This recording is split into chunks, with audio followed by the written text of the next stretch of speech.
প্রচারে বাবা সবক দিলে পরে, বাবা সবক দিলে পরে অন্তরের দৃষ্টি খুলে, অন্তরের দৃষ্টি খুলে সবক দিলে পরে বাবা তরিকা প্রচারে বাবা সবক দিলে পরে, বাবা সবক দিলে পরে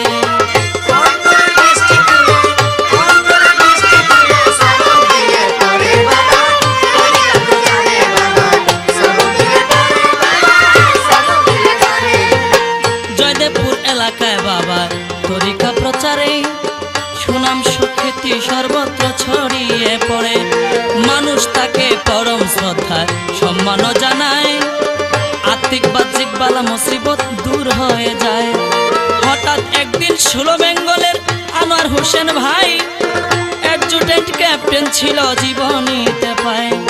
তিনি বলেন হুজুর আমি আপনাকে জানাই, মেজর আব্দুল সালামের জন্য একটু দোয়া চাই। তার বিরুদ্ধে আরপি রিপোর্ট দোয়া করে দেন, সে যেন ভালো হয়ে যায় একটু দয়া করেন। অ্যাডজুটেন্টের আরজি শুনে সুফি সম্রাট বলেন, আমি যদি দোয়া করি আমার কথা শুনেন, তবে তো সে আব্দুল সালাম পাগল হয়ে যাবে। অ্যাডজুটেন্ট কয় পাগল হলেও রিপোর্ট বন্ধ হবে। সুফি সম্রাটকে রাজি করলেন, সুফি সম্রাটকে রাজি করলেন ক্যাপ্টেন আনোয়ারে বাবাই সবক দিলে পরে, বাবাই তরিকা প্রচারে বাবাই সবক দিলে পরে।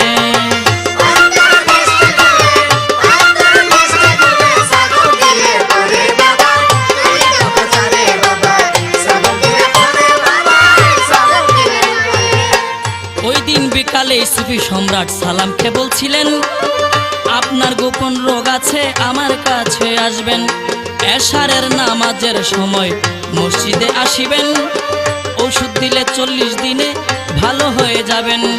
কথা শুনে আব্দুল সালাম ভাবে মনে মনে, আমার গোপন ব্যাধি আছে হুজুর কেমনে জানে। চিন্তা ভাবনা করে তিনি এশারের নামাজে পায়জামা পাঞ্জাবি টুপি রানা সেজে গুজে নামাজ শেষে সুফি সম্রাট তোবা পড়াইয়া আব্দুল সালামকে দিলেন কলব দেখাইয়া। সবক দেওয়ার সাথে সাথে চিৎকারে অজ্ঞান, সুফি সম্রাট 2 ঘন্টা মসজিদে অবস্থান, অপেক্ষাতেও সালাম মিয়ার ফিরিল না জ্ঞান। চিন্তায় পড়েন সুফি সম্রাট রুমে চলে যান। পরের দিন ফজরের সময় নামাজ পড়তে যায়, গিয়ে দেখে পড়ে আছে ওই অবস্থায়। ফজরের নামাজ শেষ করিয়া, ফজরের নামাজ শেষ করিয়া রুমে আসেন ফিরে বাবায় সবক দিলে পরে, বাবা তরিকা প্রচারে বাবা সবক দিলে পরে।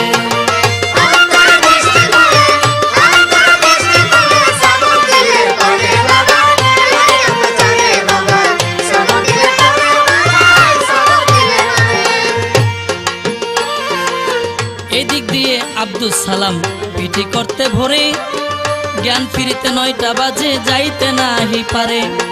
মসজিদ থেকে বের হয়ে সোজা চলে যায়, সুফি সম্রাটের রুমের কাছে ঘুরে বারান্দায়। মানুষ চলাচলের শব্দ যখন শুনিলেন, সুফি সম্রাট ঘর হইতে বারান্দায় আসিলেন। সঙ্গে সঙ্গে আব্দুল সালাম আদব রক্ষা করেন, সুফি সম্রাটকে শ্রদ্ধা ভরে সালাম করিলেন।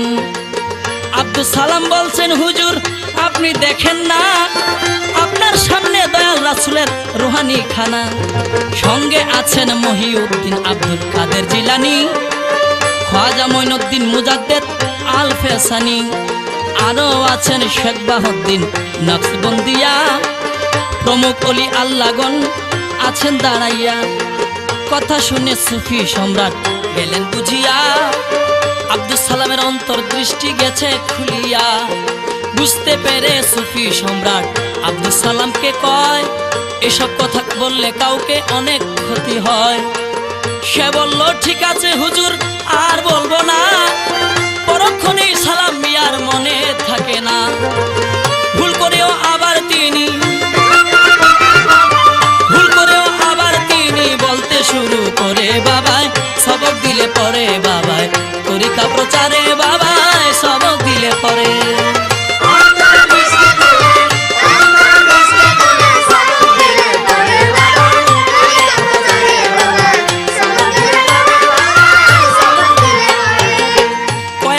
এরপর ছিল সোমবার জয়দেবপুর বাজারে মেজর আব্দুস সালাম হাটে গেলেন ঘুরিবারে।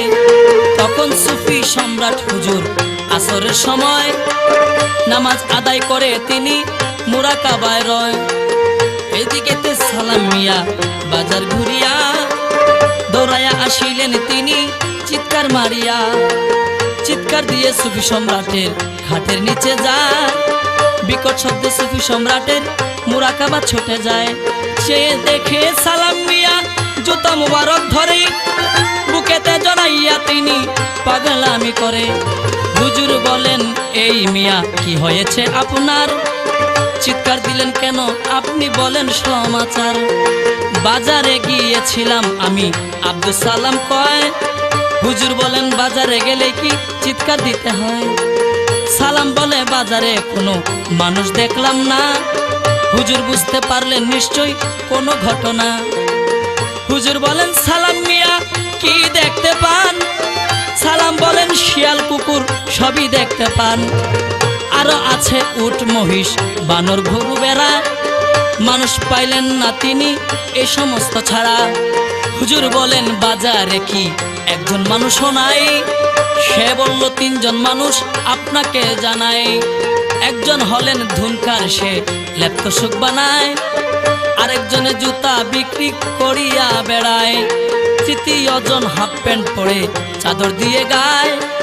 দাড়ি গোফওয়ালা তিনি হাঁটিয়া বেড়ায়। কথা শুনে সুফি সম্রাট বুঝিয়া গেছেন, সে অন্তর্চক্ষে আত্মিক স্রোত দেখতে পেয়েছেন। তাই অন্য কাউকে বলিবেন না, অন্য কাউকে বলিবেন না, নিষেধ দিলেন করে বাবায়। সবক দিলে পরে বাবায় তরিকা প্রচারে, বাবায় সবক দিলে পরে।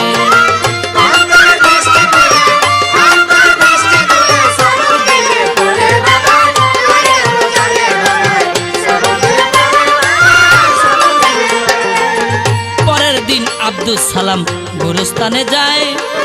আযাবগ্রস্ত সকল আত্মা তিনি দেখতে পায়। সকল আত্মা ঘেরাও করলো আব্দুস সালামকে। আমাদেরকে মুক্তি করতে বলবেন হুজুরকে। মুক্তির ব্যবস্থা করিতে আপনাকে জানাই, তা না হলে আপনাকে আজ ছাড়া ছাড়ি নাই। 4 ঘন্টা পর্যন্ত সালাম আটক রহিল। শেষ পর্যন্ত আব্দুস সালাম ওয়াদা করিল, ঠিক আছে হুজুর কেবলাকে বলিব বিষয়, আপনাদের মুক্তির যেন সুব্যবস্থা হয়। গুরুস্থান হইতে তিনি ওয়াদা করিয়া সুফি সম্রাটের কাছে এসে বলেন খুলিয়া, বলে, ওয়াদা করেছি হুজুর আপনাকে জানাই, আপনি তাদের মুক্তি করেন, আপনার দয়া চায়। আজি শুনে সুফি সম্রাট, আজি শুনে সুফি সম্রাট ব্যবস্থা দেন করে বাবায়। সবক দিলে পরে বাবায় তরিকা প্রচারে, বাবায় সবক দিলে পরে। অন্তরের দৃষ্টি খুলে, অন্তরের দৃষ্টি খুলে সবক দিলে পরে বাবায় তরিকা প্রচারে, বাবায় সবক দিলে পরে, বাবায় সবক দিলে পরে। অন্তরের দৃষ্টি খুলে, অন্তরের দৃষ্টি খুলে সবক দিলে পরে বাবায় তরিকা প্রচারে, বাবায় সবক দিলে পরে, বাবায় সবক দিলে পরে, বাবায় সবক দিলে পরে, বাবায় সবক দিলে পরে।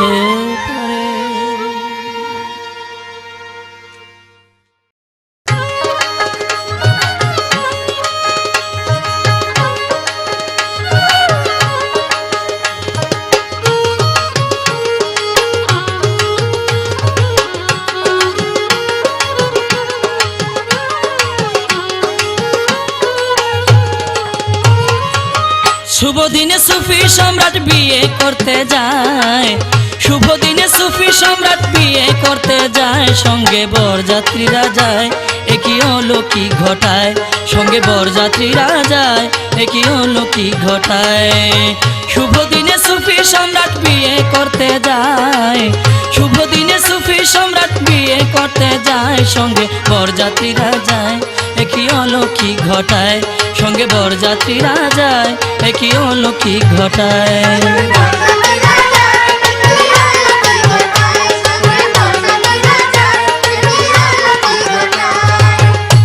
বরযাত্রীর সঙ্গে লইয়া দয়াল বাবা যান চন্দ্রপাড়ার উদ্দেশ্যে রওনা হয়ে যান। বিয়ের দিনের আগের রাতে সদর ঘাট হইতে লঞ্চ যোগে পাড়ি দিবে চন্দ্রপাড়াতে।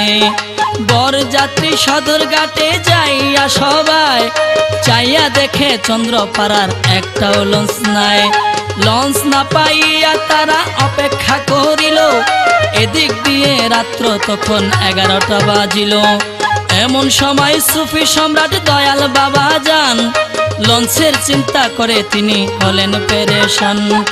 আর্মি অফিসার কজন সঙ্গের সাথী লইয়া লঞ্চ মালিক সমিতির অফিসেতে গিয়া সমিতির কর্মকর্তা যতজন আছেন লঞ্চের ব্যবস্থা করিতে সবাইকে বলেন তারা ব্যবস্থা নাই হলো না উপায়। সঙ্গে বরযাত্রীরা যায় একই অলৌকিক ঘটায়, সঙ্গে বরযাত্রীরা যায় একই অলৌকিক ঘটায়।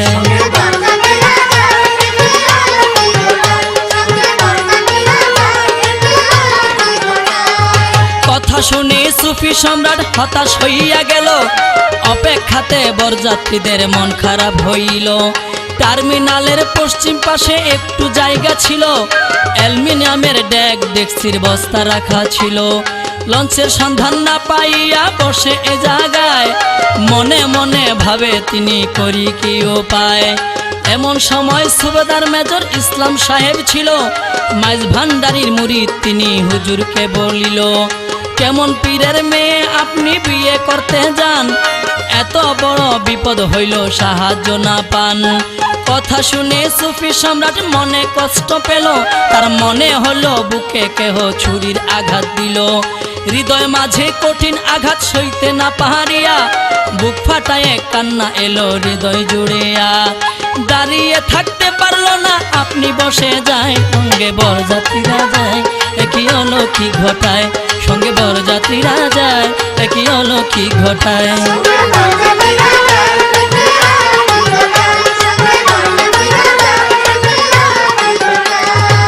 সুফি সম্রাট মনে ভাবে ইসলাম সাহেবের কথা, আজকে অন্য পীরের মুরিদ দিল আমার মনে ব্যথা। মুর্শেদ কত উচ্চ স্তরের অলি আল্লাহন, আমি জানি ভাবতেই কথা ভাসে দুনয়ন। এমত অবস্থায় তিনি অন্তর্দৃষ্টিতে চন্দ্রপাড়ার দরবার শরীফ পাইলেন দেখিতে। হুজরা শরীফের ভিতর দেখতে পাইয়াছেন গিয়া রঙের চাদর গায়ে মুর্শেদ শুয়ে আছেন। সুফি সম্রাট বলেন, কদম মুবারকে ধরে বিপদে পড়েছি বাবা, উদ্ধার করেন মোরে। এই মহা বিপদে আমি লঞ্চ পাচ্ছি না। কথা শোনার সঙ্গে সঙ্গে উঠলেন তখন, এত তাড়াতাড়ি তিনি উঠে দাঁড়ালেন, গায়ের চাদর খানা তখন মাটিতে পড়িলেন। সলবের লোক ডাকতে তিনি বাহিরেতে যায়, সঙ্গে বরযাত্রীরা যায় একই অলৌকিক ঘটায়, সঙ্গে বরযাত্রীরা যায় একই অলৌকিক ঘটায়।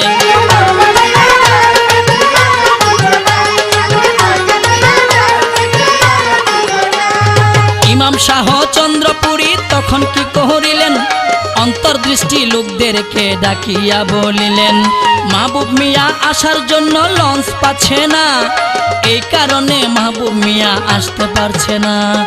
আপনারা সবাই মুরাকাবায় বসে যান, অতি শীঘ্র মাহবুব মিয়া লঞ্চ যেন পান। সলবের লোকেরা তখন মুরাকাবা করে, উচ্চ স্বরে আল্লাহর কাছে কান্নাকাটি করে। মুরাকাবার পরে মুর্শেদ সবাইকে বলেন, বিপদ দূর হয়েছে কিনা আমাকে বলেন। মাহবুব মিয়ার বিপদ দূর হয়েছে কিনা, লঞ্চ গিয়ে তাহার কাছে পৌঁছেছে কিনা। তারা বলল, হ্যাঁ বাবা লঞ্চ পৌঁছে গেছে। এই কথা শুনিয়া মুর্শেদ ভিতরে চলে গেছে। সুফি সম্রাট অন্তর্চোখে এসব দেখতে পায়, সঙ্গে বরযাত্রীরা যায় একই অলৌকিক ঘটায়, সঙ্গে বরযাত্রীরা যায় একই অলৌকিক ঘটায়।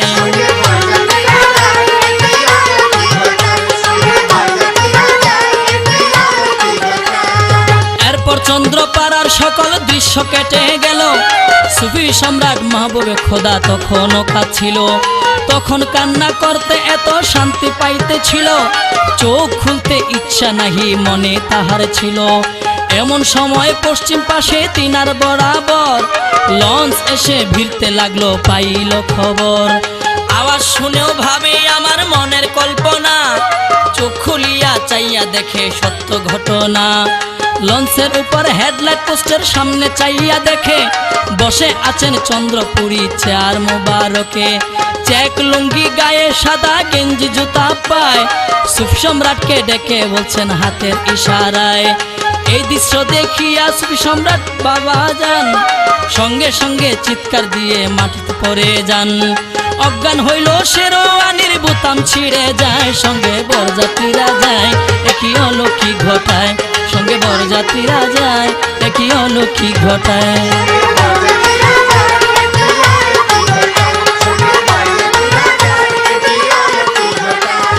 তারপর ধরাধরি করে লঞ্চে উঠালেন, বরযাত্রীরা সবাই উঠে লঞ্চ ছাড়িলেন। জ্ঞান ফিরিলে সুবেদার মেজর ইসলাম জিজ্ঞেস করেন, হুজুর আপনি টার্মিনালে কি কর্ম করছিলেন? কারণ তারা বুঝতে পারলো অলৌকিক ঘটনা। এই ঘটনা জানতে জিজ্ঞাসা করলেন তখন। বারে বারে অনুরোধে সুফি সম্রাট কয়, দরবার শরীফে গিয়ে জানবেন যা জানতে হয়। পরের দিন ভোর বেলায় চৌধুরীর হাটে গেল, চন্দ্রপাড়ার দরবার হতে নৌকা নিয়ে এলো। নৌকা দিয়ে চন্দ্রপাড়ায় ঘাটে যাওয়ার পর এক জাকের এসে বলে, দুলাভাই কি খবর? ঠিক মতো আপনি কি লঞ্চ পাইয়াছিলেন? বরযাত্রীরা শুনে সবাই নির্বাক হয়ে রইলেন। সুফি সম্রাট বললেন, লঞ্চ কোথায় আর পেলাম? রাত্র 11টা পর্যন্ত সবাই কষ্ট করিলাম। ওই ব্যক্তি বলে, যতক্ষণ আর্মির ক্ষমতা ততক্ষণ পর্যন্ত লঞ্চ না পাওয়ারই কথা। মুর্শেদের কাছে সাহায্য চাইলেন যখন, সঙ্গে সঙ্গে লঞ্চ আপনি পাইয়াছেন কিনা? সেদিন চন্দ্রপুরীর কাছে সবাই মুরিদ হয়ে যায়, সঙ্গে বরযাত্রীরা যায়, একই অলৌকিক ঘটায়। সঙ্গে বরযাত্রীরা যায়, একই অলৌকিক ঘটায়।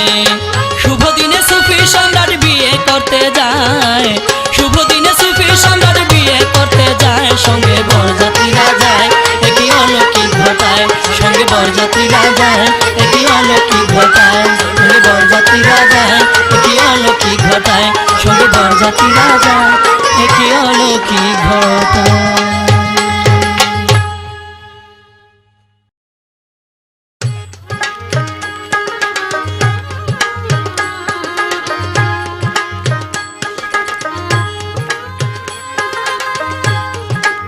হযরত ইমাম শাহ চন্দ্রপুরী রহমতুল্লাহ আলাইহির সবচেয়ে আদরের দুলালি কুতুবুল আক্তাব দুররে মাখনুন খাতুনে জান্নাত হযরত সৈয়দা হামিদা বেগম আশেকের নয়নমণি আমাদের পীরাম্মাজানের সাথে সুফি সম্রাট দয়াল বাবা কেবলাজানের শুভ বিবাহের আনুষ্ঠানিকতা সুসম্পন্ন হওয়ার পর সুফি সম্রাট হুজুর কেবলা কুতুবুল আক্তাবের সাথে প্রথম সাক্ষাৎ করতে গেলেই একটি চমকপ্রদ ঘটনা জানতে পারেন।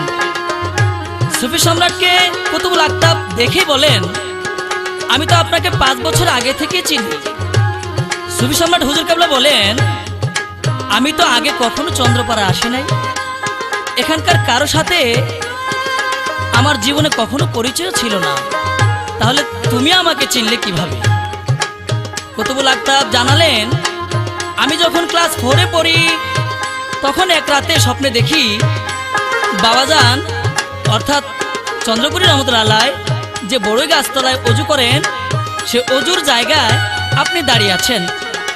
আমি ভিতর গেটের সামনে দাঁড়িয়ে দেখেছিলাম চন্দ্রপুরী তার তরিকার সমস্ত দায় দায়িত্ব আপনাকে বুঝিয়ে দিচ্ছেন। তখন আমার খুব কষ্ট হচ্ছিল এই ভেবে যে অজানা এক যুবককে তার তরিকার সমস্ত দায় দায়িত্ব বুঝিয়ে দিচ্ছেন, অথচ আমরা তার সন্তান সত্ত্বেও তিনি আমাদের কিছুই দিলেন না। সুফি সম্রাট হুজুর কেবলা কুতুবুল আক্তাবের মুখে ওই স্বপ্নের বর্ণনা শুনে বুঝতে পারলেন যে তাকে নিশ্চয়ই ভবিষ্যতে তরিকতের সব দায়িত্ব পালন করতে হবে। ইমাম শাহ চন্দ্রপুরী রহমতুল্লাহ তাদেরকে পরদিন ভোরেই বিদায় দিলেন। কুতুবুল আক্তাব এই প্রথম এই প্রথমবারের মতো মাতা পিতাকে ছেড়ে বাড়ির বাইরে যাচ্ছেন। এই জন্য বিদায়ের সময় খুব কাঁদতেছিলেন। চন্দ্রপুরী রহমতুল্লাহ আলাইহি তার মেয়েকে সান্ত্বনা দিয়ে বললেন, মা তুমি আজ কাঁদছো কেন? আজ তো তোমার আনন্দের দিন, তুমি তো যাবে হাসতে হাসতে। একথা বলার সাথে সাথেই তার কান্না থেমে গেল। এক অলৌকিক শক্তির পরশে তিনি আর কাঁদতে পারছিলেন না। সুফি সম্রাট হুজুর কেবলা কুতুবুল আক্তাবকে সহ বরযাত্রীদেরকে নিয়ে দুটি নৌকা করে লঞ্চ ঘাটে আসেন এবং লঞ্চের অপেক্ষা করতেছিলেন।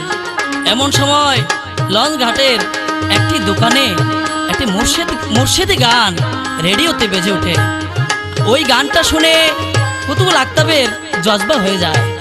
এই অবস্থায় দেখে সুফি সম্রাট কিং কর্তব্য বিমূঢ় হয়ে যান, কারণ ইতিপূর্বে তিনি আর কাউকে এই অবস্থা দেখেন নাই এবং জানতেনও না তার স্ত্রীর জজবা হয়। কুতুবুল আক্তাবকে অজ্ঞান অচেতন দেখে পেরেশান হয়ে যান। তিনি ইমাম শাহ চন্দ্রপুরী রহমতুল্লাহ আলাইহিকে স্মরণ করে আজিজি করতে লাগলেন। ধীরে ধীরে কুতুবুল আক্তাব সুস্থ হয়ে স্বাভাবিক অবস্থায় ফিরে আসেন। যে গানটি শুনে কুতুবুল আক্তাব জজবা হয়ে গিয়েছিল এবং অজ্ঞান হয়ে গিয়েছিল, সেই গানের সূত্র ধরে আমার আজকের এই গান।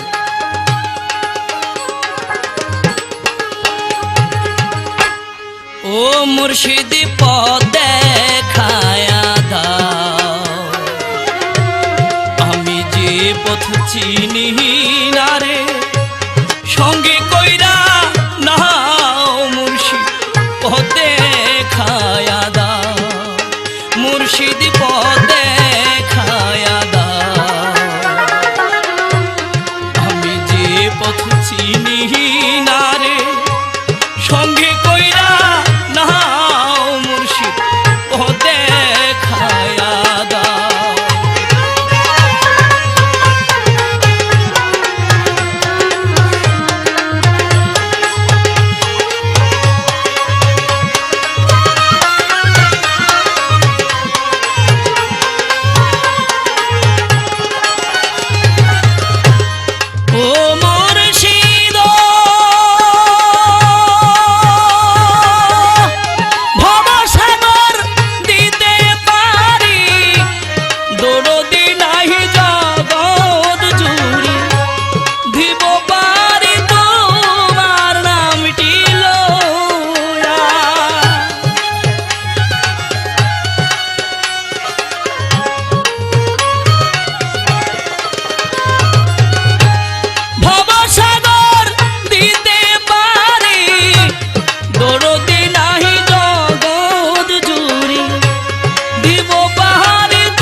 পথ চিনি না রে, সঙ্গে কইরা নাও মুর্শিদ পথ দেখায়া দাও।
একবার 7 দিনের ছুটি লইয়া দয়াল বাবা যান চন্দ্রপাড়ার দরবার শরীফে রওনা হয়ে যান।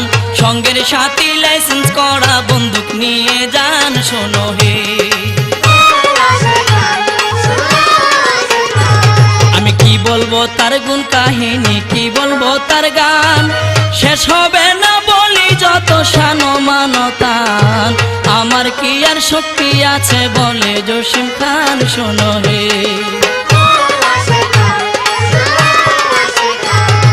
লঞ্চ থেকে নেমে সুফি বন্দুক নিয়া হাতে এক জোড়া বালিহা শিকার করলেন পথে। চন্দ্রপাড়ায় গেলেন তিনি মুর্শেদের সাক্ষাতে। শোনো হে,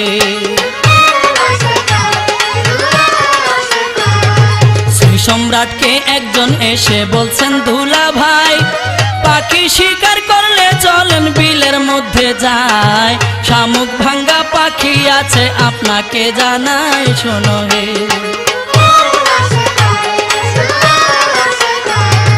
কথা শুনে সুফি সম্রাট ভিতর বাড়ি গেলেন। বন্দুক হাতে নিয়ে যখন বাইরে আসতেছিলেন, চন্দ্রপুরী ভিতর বাড়ি তখন ঢুকতেছিলেন। শোনো হে, এবার গেটের মধ্যে দেখতে পেলেন দয়াল বাবা যান। জিজ্ঞেস করলেন মাহবুব মিয়া আপনি কোথায় যান, পাখি শিকার করবে বলে উত্তরে জানান। শোনো হে,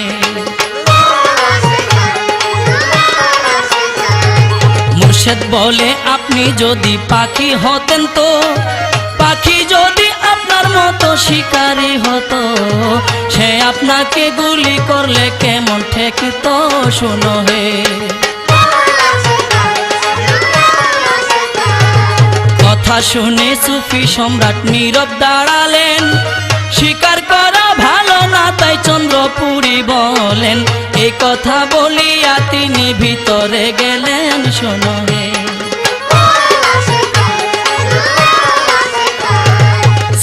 সম্রাটের সঙ্গের সাথী কয়েকজন ছিলেন, চেয়ারম্যান একজন ডাক্তার সহ অনেকেই ছিলেন। চেয়ারম্যানকে হাতে বন্দুক বুঝাইয়া দিলেন, শোনো হে মুক্তিযোদ্ধা চেয়ারম্যানকে বন্দুক হাতে দেন। সুফি সম্রাট বলে, আপনারা শিকার করতে যান, আসবো আমি অনুমতি দিলে বাবা যান, শোনো হে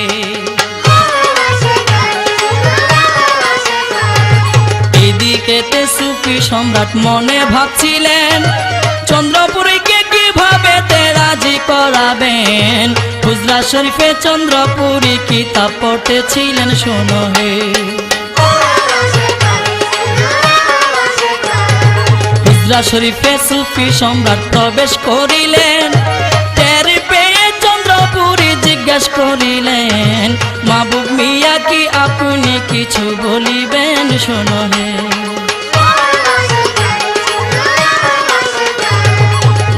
বাবা বলবো আমি সুফি সম্রাট কর, একজনেরও বন্দুক যদি অন্যের হাতে রয়, আইনি মতে পুলিশ তাকে গ্রেফতার করে লয়, শোনো হে বন্দুকের মালিক হিসাবে আমায় গ্রেফতার করবেন। কথা শুনে চন্দ্রপুরী শঙ্কিত হইলেন, কি কারণে আপনি গ্রেফতার আমাকে বলেন, শোনো হে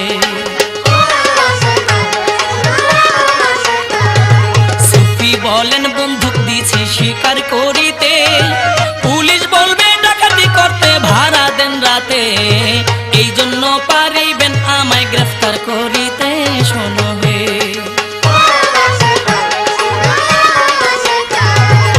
ইমাম চন্দ্রপুরী বলেন তাড়াতাড়ি যান, নির্দেশ পেয়ে সুফি সম্রাট রানা হয়ে যান। কদম বুচি করে পাখি শিকার করতে চান, শোনো হে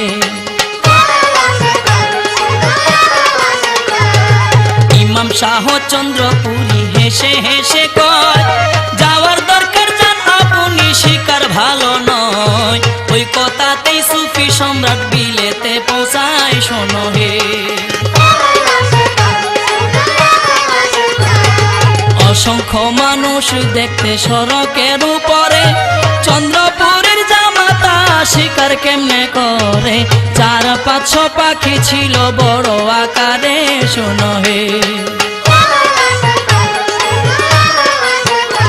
এবার পাখিগুলো লোকের ভিড় দেখে অবাক হয়ে, এদিক দিয়ে সুফি সম্রাট বন্দুক হাতে নিয়ে ধীরে ধীরে পাখির দিকে গেলেন এগিয়ে, শোনো হে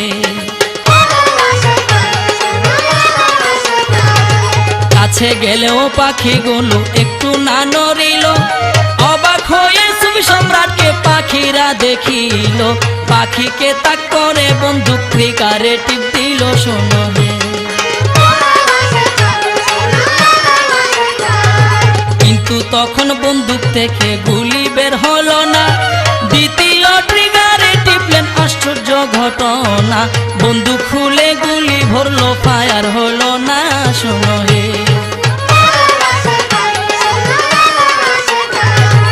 লোড আনলোড গুলির শব্দ পাখিরা শুনিয়া, পাখিরা নির্বোধের মতো রইল তাকাইয়া। এদিক দিয়ে সুফি সম্রাট গুলি 6 বার লয় বদলায়া, শত শত লোক শিকার দেখতে দাঁড়িয়ে আছেন, লজ্জায় তিনি হতবিহ্বল হয়ে পড়েন। এবার গুলি না হইলে বন্দুক পুঁতে ফেলবেন, শোনো হে সাতবারেরও মাথায় তিনি ট্রিগারে টিপ দিলেন।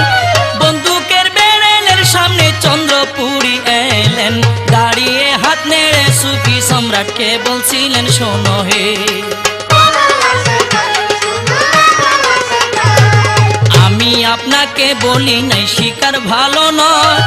সুফি দেখেন তখন যদি গুলি বের হয়, মুর্শেদের বুকে লাগে দেখে চিৎকার দেয়, শোনো হে চিৎকার দিয়ে অজ্ঞান হয়ে মাটিতে পড়ে গেলেন। লোকজন সবাই মনে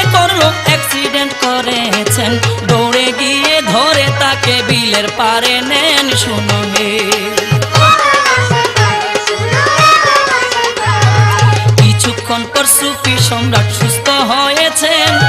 কাদা জড়ানো অবস্থায় দরবার শরীফে আসেন, এসে দেখে চন্দ্রপুরী পাইচারি করতেছেন। শোনো হে, দায়রা শরীফের সামনে পাইচারি করছিল, মনে হচ্ছে সুফি সম্রাটের অপেক্ষায় করছিল। দেখি তাকে চন্দ্রপুরী হেসে বলেছিল, শোনো হে, মাহবুব মিয়া কয়টা পাখি শিকার করিলেন, কথা শুনে কদম মোবারকে ধরে বলেন, শিকারের শখ দূর করিয়া মাফ করিয়া দেন। শোনো হে, সেই থেকে সুফি সম্রাট নিজে শিকার হইয়া, মন থেকে শিকারীর নেশা গেল হারাইয়া, চিরতরে মুর্শিদ প্রেমে রয় ডুবিয়া। শোনো হে,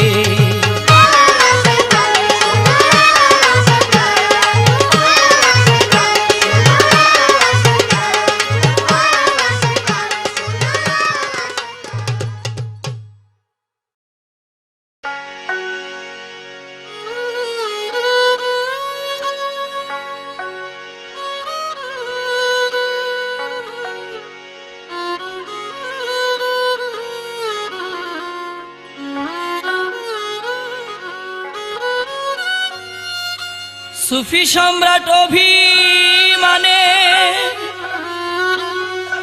সবক দেওয়া বন্ধ করে, সুফি সম্রাট অভিমানে সবক দেওয়া বন্ধ করে। ইমাম শাহ চন্দ্রপুরী অলৌকিক নির্দেশ করে, ইমাম শাহ চন্দ্রপুরী অলৌকিক নির্দেশ করে। সুফি সম্রাট অভিমানে সবক দেওয়া বন্ধ করে, সুফি সম্রাট অভিমানে সবক দেওয়া বন্ধ করে। ইমাম শাহ চন্দ্রপুরী অলৌকিক নির্দেশ করে, ইমাম শাহ চন্দ্রপুরী অলৌকিক নির্দেশ করে।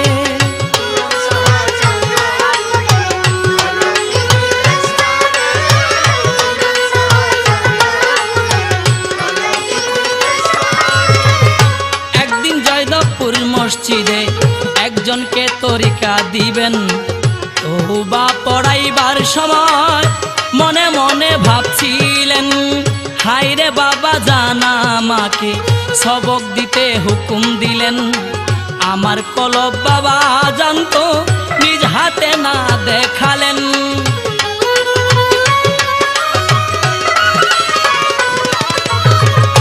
ভাবতে মনেই দুঃখ পেলেন, সাথে সাথেই দেখতে পেলেন, ভাবতে মনেই দুঃখ পেলেন, সাথে সাথেই দেখতে পেলেন চন্দ্রপুরী হাজির হলেন, কলবে স্পর্শ করে।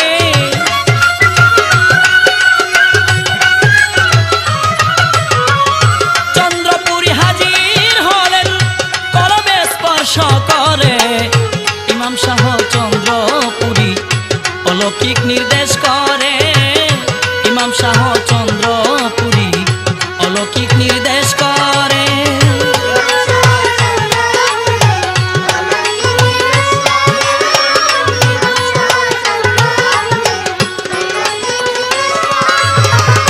অলৌকিক ভাবে চন্দ্রপুরী কলব দেখায়া দিল, সুফি সম্রাট হুজুর কেবলার মনের দুঃখ ঘুছিল। সুফি সম্রাটের কাছ থেকে যারা তরিকা নিল, কেউ বা আল্লাহ কেউ বা রাসূল আত্মার সুরত দেখিল।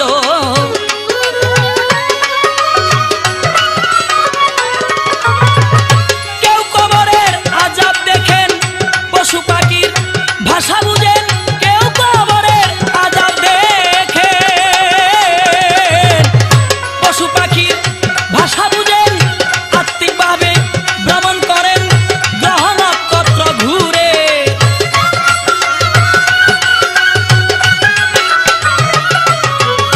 আত্মিক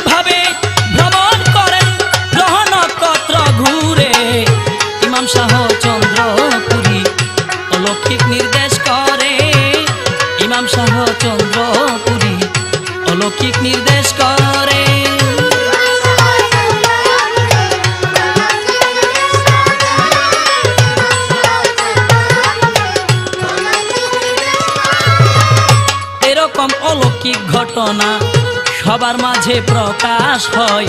এই দেখে সুফি সম্রাটের নতুন চিন্তার উদয় হয়।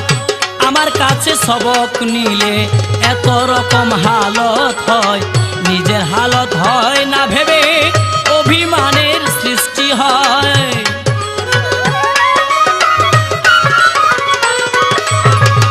অভিমানে মনস্থ করলেন তরিকা আগে শিখিবেন, অভিমানে মনস্থ করলেন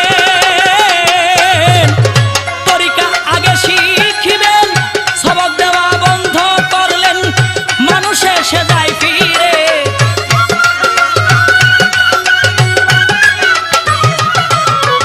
সবক দেওয়া বন্ধ করলেন, মানুষ এসে যায় ফিরে। ইমাম শাহ চন্দ্রপুরী অলৌকিক নির্দেশ করে, ইমাম শাহ চন্দ্রপুরী অলৌকিক নির্দেশ করে।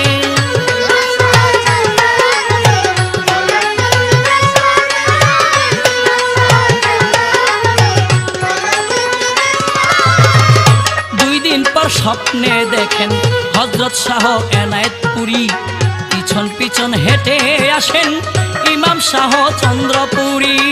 এসে বলছেন সুফি সম্রাটকে, কেন ভাই তরিকা দেন না? সুফি সম্রাট জবাব দিলেন, এমনিতেই তরিকা দেই না।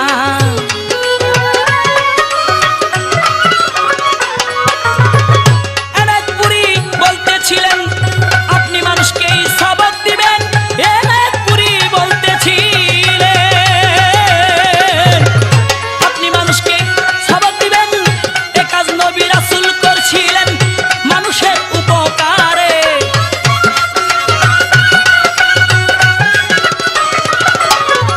এ কাজ নবী রাসূল করছিলেন মানুষের উপকারে।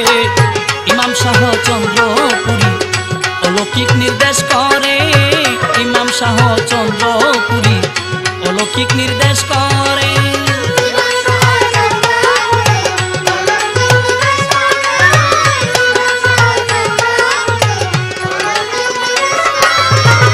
না আমি সবক দিব না, সুফি সম্রাট বলছিলেন।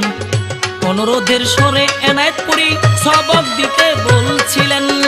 পিছন থেকে ইশারাতে চন্দ্রপুরী বলছিলেন, তরিকা দিতে রাজি হয়ে যান। সুফি সম্রাটকে বুঝালেন।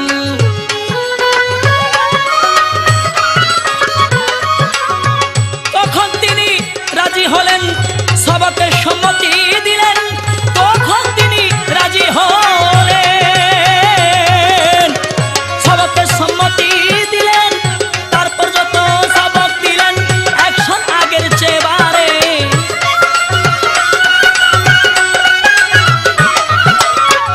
তারপর যত সবক দিলেন অ্যাকশন আগের চেয়ে বাড়ে।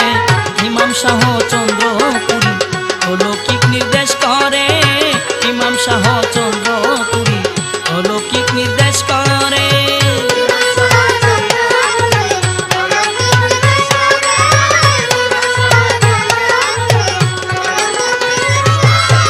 সবক দেওয়ার সাথে সাথে মানুষের জজবা হতো। চোখে কারো চোখ করিলে এসকে পাগল হয়ে যেত। বেহাল অবস্থার সৃষ্টি হলো ক্যান্টনমেন্ট জুড়িয়া। সুফি সম্রাটের কাছে গেলেই মানুষ এসকে পাগল যাই হইয়া।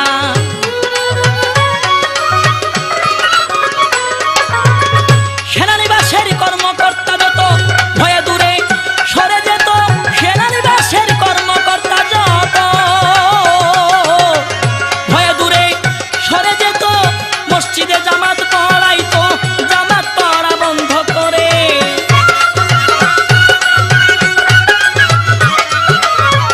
মসজিদে জামাত পড়াইতো, জামাত পড়া বন্ধ করে।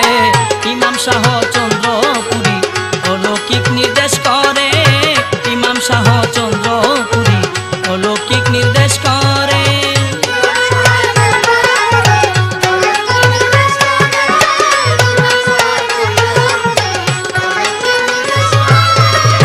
এভাবে প্রায় 17 দিন অতিবাহিত করলেন। অবস্থা বেগতিক দেখে সুফি সম্রাট কি করলেন? ইমাম শাহ চন্দ্রপুরীর কাছে চিঠি লিখিলেন, আমার এরকম হালত দয়া করে কমিয়ে দেন।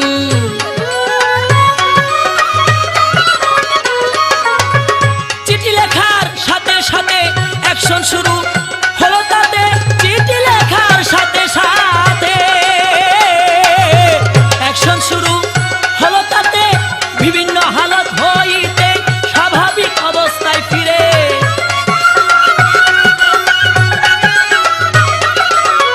বিভিন্ন হালত হইতে স্বাভাবিক অবস্থায় ফিরে ইমাম শাহ চন্দ্রপুরী অলৌকিক নির্দেশ করে, ইমাম শাহ চন্দ্রপুরী অলৌকিক নির্দেশ করে। সুফি সম্রাট অভিমানে সবক দেওয়া বন্ধ করে, সুফি সম্রাট অভিমানে সবক দেওয়া বন্ধ করে, ইমাম শাহ চন্দ্রপুরী অলৌকিক নির্দেশ করে, ইমাম শাহ চন্দ্রপুরী অলৌকিক নির্দেশ করে, ইমাম শাহ চন্দ্রপুরী অলৌকিক নির্দেশ করে।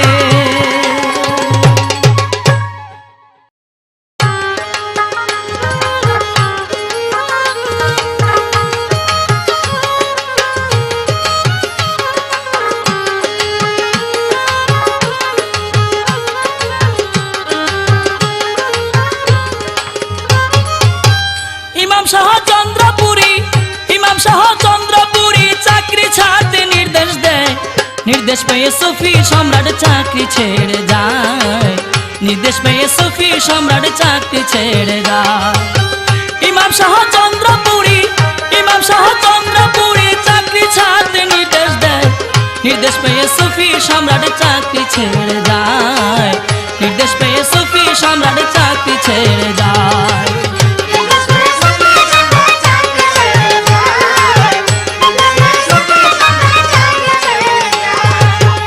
একবার তিনি 1 মাসেরও ছুটি নিয়েছিলেন, চন্দ্রপাড়া দরবার শরীফে গমন করেছিলেন। সে সময় চন্দ্রপাড়ায় তার সহধর্মিনী অসুস্থ ছিলেন কুতুবুল আক্তাব মা জননী। চন্দ্রপাড়াতে কুতুবুল আক্তাবের সন্তান জন্মেছিলেন, 14 দিন পরে সন্তান ইন্তেকাল করিলেন। চিকিৎসাতে কুতুবুল আক্তাব সুস্থ হয়ে যায়, এদিক দিয়ে সুফি সম্রাটের ছুটি শেষ প্রায়। তাই ইমাম চন্দ্রপুরীকে ডাকিয়া বলেন, বাবা আপনি দয়া করে অনুমতি দেন, ছুটি শেষ চাকুরিতেই যোগদান করতে হবে, তার আগেই আব্বা মাকে দেখে আসতে হবে। সুফি সম্রাট বাবা মাকে, সুফি সম্রাট বাবা মাকে দেখতে অনুমতি চায়, নির্দেশ পেয়ে সুফি সম্রাট চাকরি ছেড়ে যায়, নির্দেশ পেয়ে সুফি সম্রাট চাকরি ছেড়ে যায়।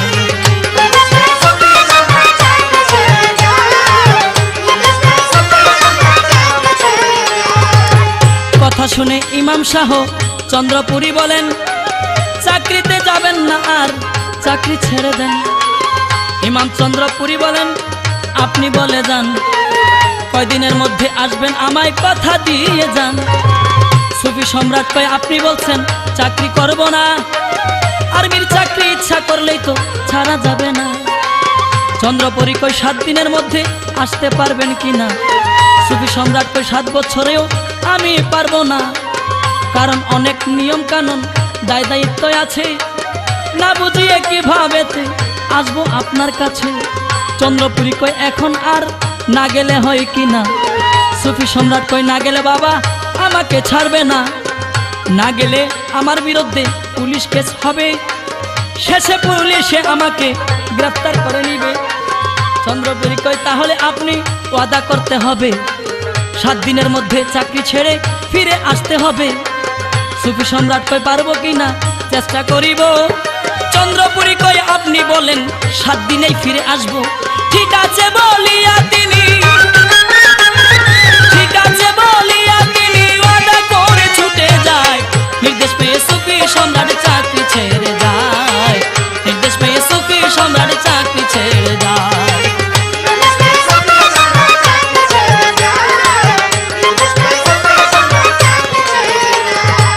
জয়দেবপুরের সেনানিবাসে ফিরে আসিলেন, প্রবেশ করতেই খেলার মাঠে সিউ সাহেবকে দেখেন। সুফি সম্রাটকে দেখেই তিনি করিলেন সালাম। হুজুর, আপনাকে আনার জন্য লোক পাঠাইতেছিলাম। হুজুর বলেন, কি কারণে লোক পাঠাইতেছিলেন? মুসিবতে পড়েছি হুজুর, সিউ সাহেব বলেন। কথা শুনে সুফি সম্রাট সিউ সাহেবকে বলেন, মাগরিবের পর আসবো আমি, অফিসে থাকিবেন। কথা মতো সুফি সম্রাট অফিসেতে যায়, গিয়ে দেখে সিউ সাহেব আছেন অপেক্ষায়। এবার সিউ সাহেব বলেন, হুজুর বলি আপনার কাছে, 7 দিন যাবত একটা জিন আমার পিছনে লেগেছে। সুফি সম্রাট জিজ্ঞেস করেন, জিনটা কি করে? সিউ বলে, যেদিকে যাই সেদিকেই তারা করে। মেসে গেলে দাঁড়িয়ে থাকে, অফিসে গেলে পায়, বাসায় গেলে বারান্দায় ঘুরে আমি দেখতে পাই। ভয়ে আমার অন্তর কাঁপে, ভয়ে আমার অন্তর কাঁপে, শুধু জিনের যন্ত্রণায়। নির্দেশ পেয়ে সুফি সম্রাট চাকরি ছেড়ে যায়, নির্দেশ পেয়ে সুফি সম্রাট চাকরি ছেড়ে যায়।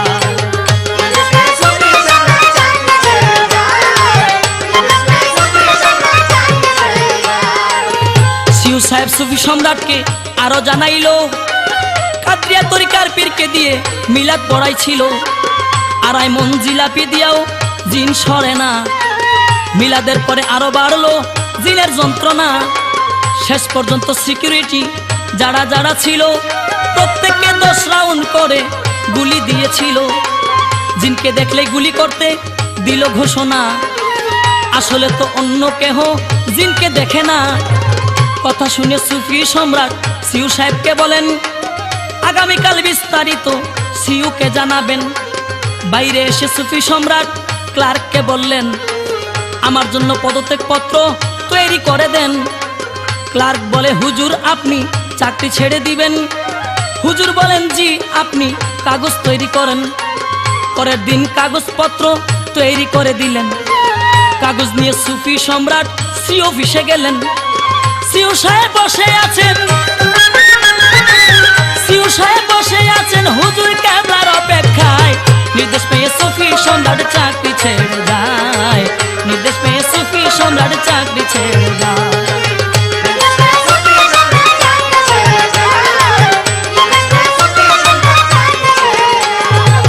সুফি সম্রাটকে দেখেই সিউ উঠে দাঁড়ালেন, সঙ্গে সঙ্গেই বলছেন, হুজুর ওইটার খবর বলেন।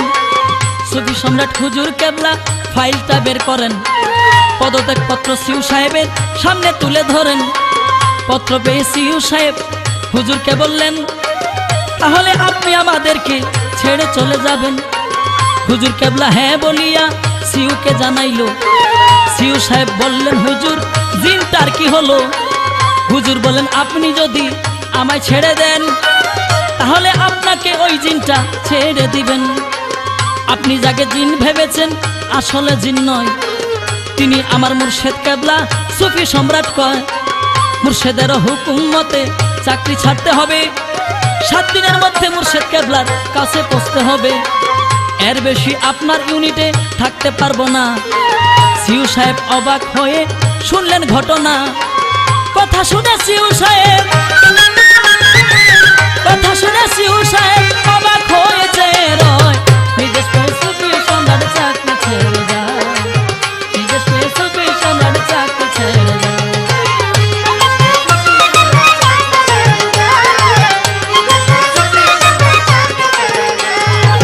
সিউ সাহেব কয়, আপনার নামটা ইউনিটে রাখেন, 3-4 মাস পর পর শুধু একবার করে আসবেন। হুজুর বললেন, না আমি একেবারেই আসবো না। কথা শুনে সিউ সাহেব কাঁদছিলেন তখন। সিউ সাহেব টুয়াইসিয়ার অ্যাডজুটেন্টকে বলেন, বড় হুজুরের যাবার ব্যবস্থা তাড়াতাড়ি করেন। 1972 ষোলো বেঙ্গলের প্রতিষ্ঠা লগ্ন হতে অগণিত স্মৃতি হুজুরের সেনাবাহিনীতে। ইউনিটের সবাই তখন হলেন পেরেশান, কেন হুজুর আমাদেরকে ছেড়ে চলে যান? ইউনিটের সকলের এই বিষণ্ণতা দেখিয়া সুফি সম্রাটের মনে সেদিন খারাপ যাই লাগিয়া। সুফি সম্রাট মুর্শেদ প্রেমে বিমোহিত ছিলেন, সবাইকে সান্ত্বনা দিয়ে বিদায় প্রস্তুতি নিলেন।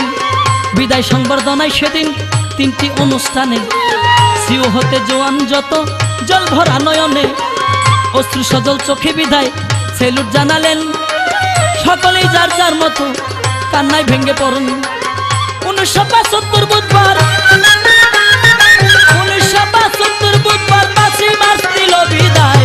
নির্দেশ পেয়ে সুফি সম্রাট চাকরি ছেড়ে যায়। নির্দেশ পেয়ে সুফি সম্রাট চাকরি ছেড়ে যায়।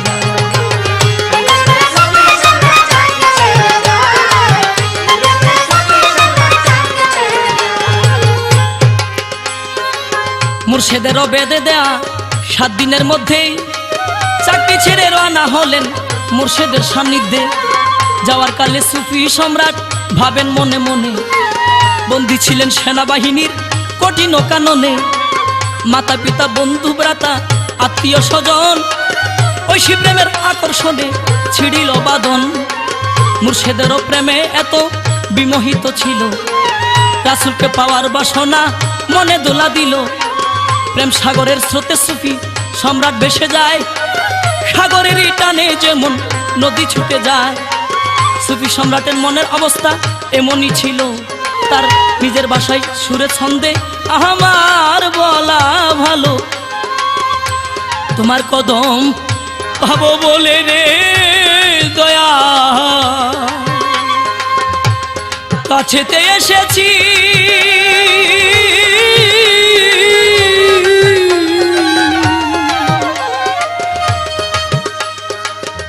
না পাই যদি কদম তোমারে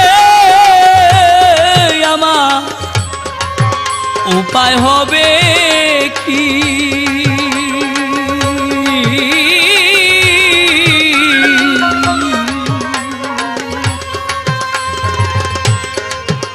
আমি স্বদেশ ছাড়া কলঙ্কিনী রে দয়া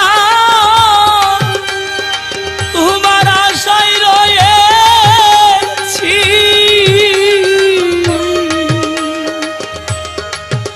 মাতা ছেড়ে পিতা ছেড়ে দয়াল তোমার আপন করতে চেয়েছি।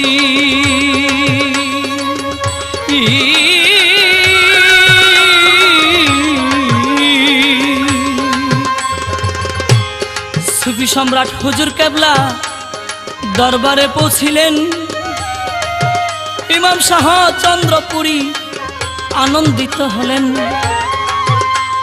প্রবাস থেকে বাড়ি ফিরে আসিলে সন্তান পিতা মাতা বুকে জড়িয়ে যেমন শান্তি পান।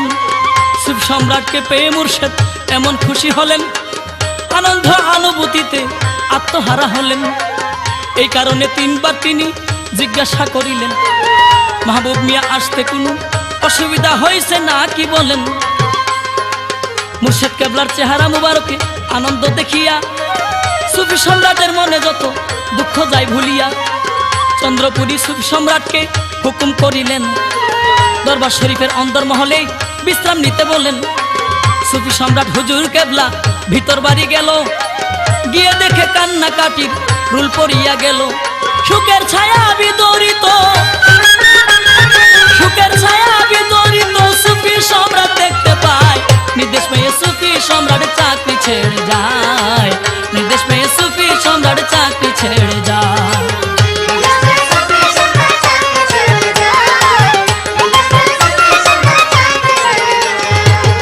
পরিবার পরিজনদের বেহাল অবস্থা দেখিয়া মনে মনে সুফি সম্রাট চিন্তায় যায় পড়িয়া।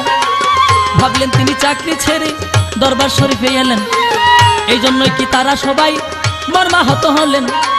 কুতুবুল আক্তাবকে সুফি সম্রাট ডেকে বলতেছিলেন, তাদের কান্নার কারণ তিনি জিজ্ঞাসা করতেছিলেন। এদিক দিয়ে কুতুবুল আক্তাব নিজেও কাঁদতেছিলেন।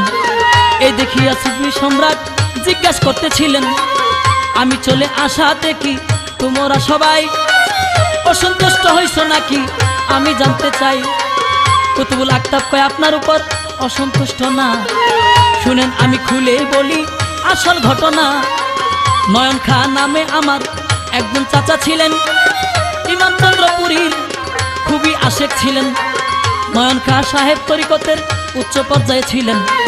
তার ইন্তেকালের পূর্বে চন্দ্রপুরী স্বপ্নে দেখেছিলেন, স্বপ্ন দেখে চন্দ্রপুরীর ডান হাত ভেঙে গেছে, নয়ন খা চলে যাওয়ার সময় হয়ে গেছে। ওই নয়ন খা সাহেবের অন্তর চক্ষু খোলা ছিলেন।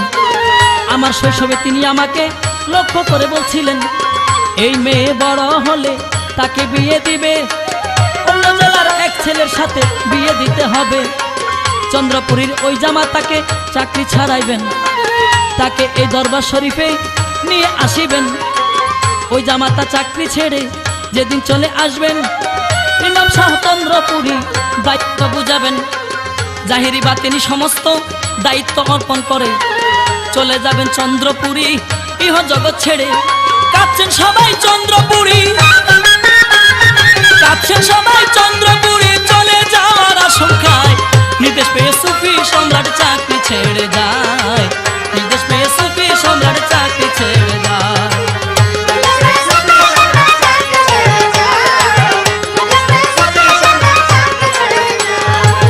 সুফি সম্রাট সবাইকে কান্নার কারণ জিজ্ঞেস করেন। তখন সবাই বিষয়টি নিয়ে আলোচনা করেন, বলেন আপনি তো তার রিলিভার হিসাবে চলে এসেছেন, তাই চন্দ্রপুরী আমাদেরকে ছেড়ে চলে যাবেন। কথা শুনে সুফি সম্রাট হেসে বলছিলেন, আমাকে দায়িত্ব তিনি বুঝিয়ে তো যাবেন, আমি এখন দায়িত্ব বুঝে নিব না, না বুঝিয়ে দিয়ে তো আর যেতে পারবেন না। আপনারা নিশ্চিন্ত থাকিবেন সবে, আমি দেখব তিনি আমাদের ফেলে যান কিভাবে। এভাবেতে সুফি সম্রাট সান্ত্বনা দিলেন। এদিক দিয়ে চন্দ্রপুরী অসুস্থ হয়ে পড়েন। তখন ইমাম চন্দ্রপুরীর ৬৬ বছর ছিলেন। সত্যি সত্যি বিদায় নিতে প্রস্তুত তিনি ছিলেন। সুফি সম্রাট কুতুবুল আক্তাব দুজনেই যান, কদম মুবারক জড়িয়ে ধরে বলেন, বাবা যান, আমরা তো তরিকা শিখে শেষ করতে পারিনি, আমাদের না শিখিয়ে চলে গেলে আপনি কার কাছে তরিকা শিখবো আপনি বলে দেন, দয়া করে এখন যাবেন না, আপনি কথা দেন। তাদের বারংবার অনুনয় বিনয় শুনছিলেন ইমাম, বলে ঠিক আছে আমি আপনাদের সাথে কথা দিলাম, এই তারিখ যাব না বলেন, এই তারিখ যাব না বলেন। সুস্থ হলেন পুনরায়, নির্দেশ পেয়ে সুফি সম্রাট চাকরি ছেড়ে